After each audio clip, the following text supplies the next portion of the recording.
Yes, so hi everyone.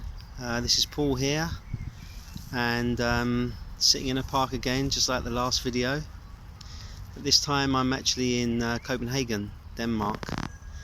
I've just been visiting Malmo in south of Sweden, and then just popped over to Copenhagen for a few days to see a few friends and yeah, just enjoy this place. I used to actually live in Copenhagen many years ago.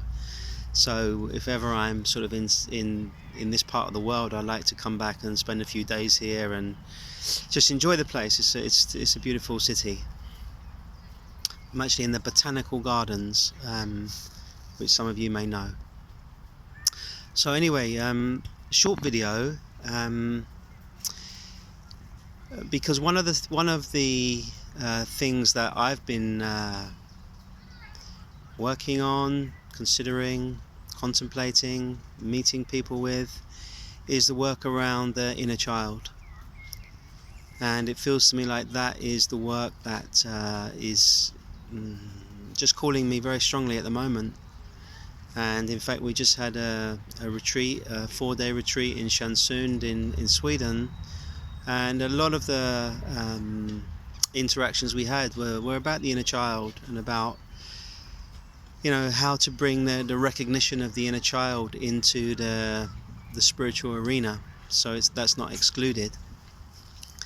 And I shared many times that you know, I spent a lot of time in spiritual communities and in the spiritual environment, and what I've seen many times is that people can have very deep spiritual realizations, but if they haven't done the inner child work, then the emotions left over from the inner child, especially if there's a wounded inner child, an inner child that's been traumatized, inner child that has been you know, somehow emotionally, physically, sexually abused, or whatever that may be, that if we don't do the work on that part of ourself, then that is always going to come up and somehow sort of sabotage our spiritual awakening.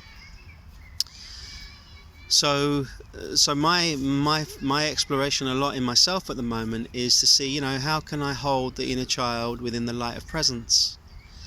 How can I, you know, reparent the inner child so that you know, I can be a loving parent for that child? And how can the child feel safe enough to be able to come up? Because for many of us, and again myself included, when we begin to embrace the inner child and feel the presence of the inner child, you know, sometimes it can be very painful. It can be very painful because we begin to see that there's been a part of ourself which has been, you know, pushed down and abandoned, really.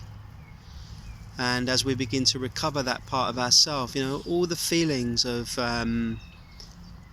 you know, of shame, of guilt, of anger, of sadness, of vulnerability, of sensitivity, of shyness, of terror, all of those very human feelings may begin to surface again. And then the invitation really is, you know, can we allow these feelings to arise? Can we open to these feelings and see that these feelings are a sign of progress, that we're beginning to get in touch with and feel the part of ourself which has been abandoned? So can we recover that part of ourself? But at the same point as recovering it, can we not get lost in it and identify with it? Or to put it another way, can we hold the child within the light of the loving heart presence which we are? And this is really the work, as I see it, within the realization of the self and within the realization of presence. Can we hold, embrace, love, open to our humanness? And can that part of ourself which is deeply sensitive and maybe afraid, can we encourage that part of ourself again to trust us, again to show itself to us, so it again comes back into the whole and we fully feel our humanness, but we feel it within the recognition of the higher self, as we recognized it. Yeah.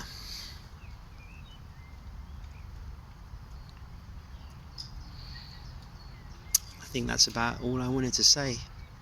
So thank you for listening. I hope it's helpful. I really want to do some some meetings and some online meetings, especially on this subject, because I feel like this subject is so important and it's so overlooked.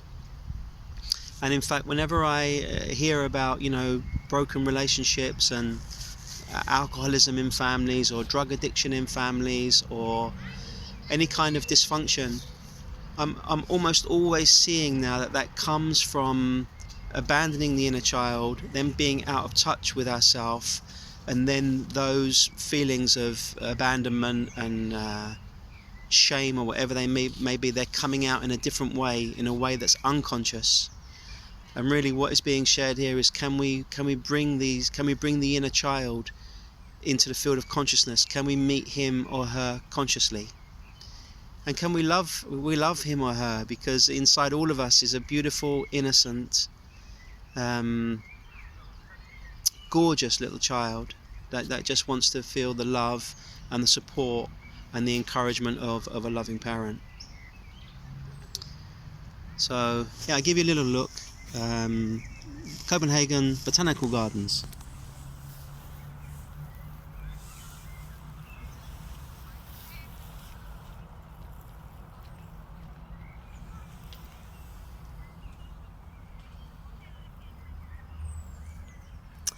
Alright, wish you all a good day, and God bless, lots of love.